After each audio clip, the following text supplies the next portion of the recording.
My company was launched in 1981, and we primarily focus on the public sector of construction.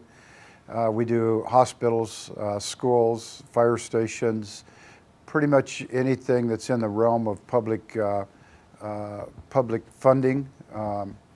My company was started, like I said, in 1971, shortly after I came back from Iran. I actually worked for the Shah's nephew for about 2.5 years in Iran, and prior to that I was in Alaska when the pipeline was going, which today is an anniversary. It opened up several years ago on today's date.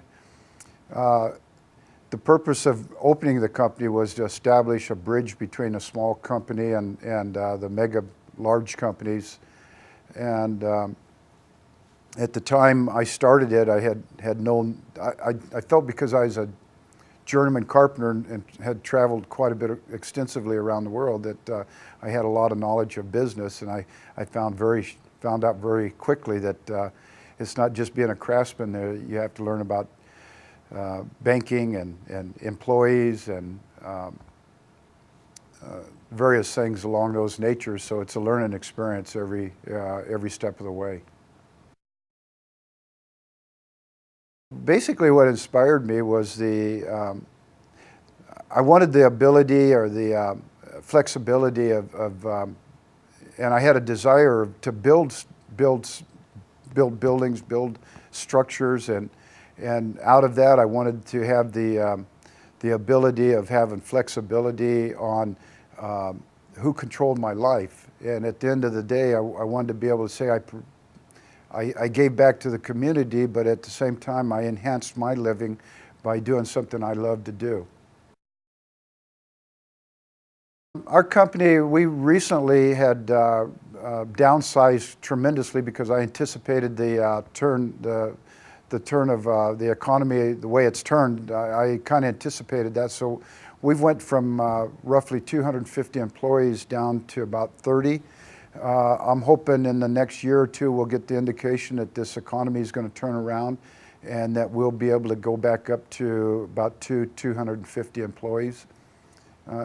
My company is not really that much different than any other construction company that focuses in the public sector, but what it's gave me the ability to do with the monetary aspects of it and going out and taking the profits at the end of the year and going out and buying land and building apartments for senior citizens that are on Section 8 and building homeless shelters and funding various things like that. That's what kind of puts us apart from the typical construction company that you see out there every day. What motivates me is, I don't know, I'm Class A, Type A personality. I think it's partially bred into us, but the motivation is that I want to do something for society.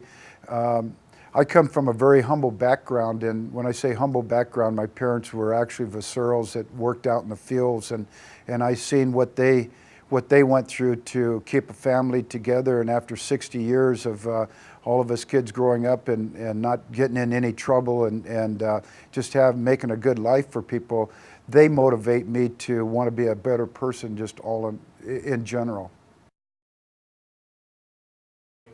Well, I probably people like the Walmart family and the Fords and people like that, but up and beyond that, I would say my mother and father, 60 years of just hard work and keeping a family together and being the most successful people I know just because they lived a great life and was mates from day one and brought 5 children up through society without any of us really turned out to be bad people.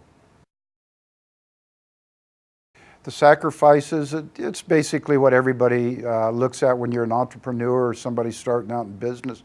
You work long hours for less pay, and the old saying was, why work for somebody else for $20 an hour when you can go to work for yourself for $10 an hour and put in twice the time? So there's a lot of lost time with your family, vacations that are always put on the back burner.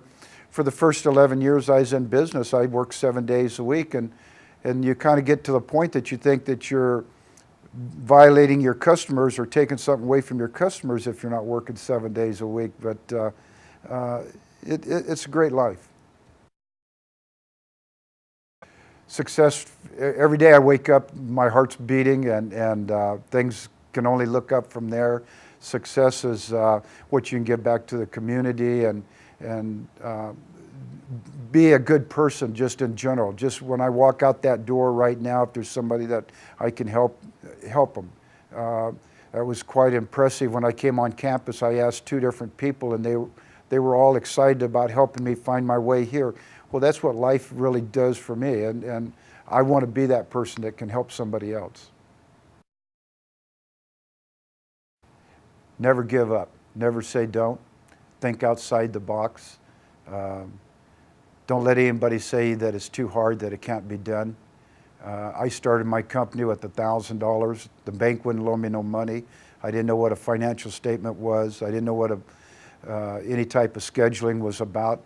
And I said, I'm going to be successful. I started with an old junky truck that looked like Sanford & Son's old pickup that was on TV, and grew it to a multi-million-dollar company. And it was all because I'm not very well educated. I've got a high school diploma and a couple of years in college, but I just didn't ever give up. And success is climbing a ladder. You can climb a ladder, and when you get to the top, you feel that breeze hitting you in the face if you're going up the side of this building, and then all of a sudden it's starting to say, boy, it's really paying off all that hard work. And then boom, something will happen and you fall and stumble and you climb that ladder again. That's what success is, just constantly climbing that ladder. And eventually when you get up there, you'll be able to stay up there.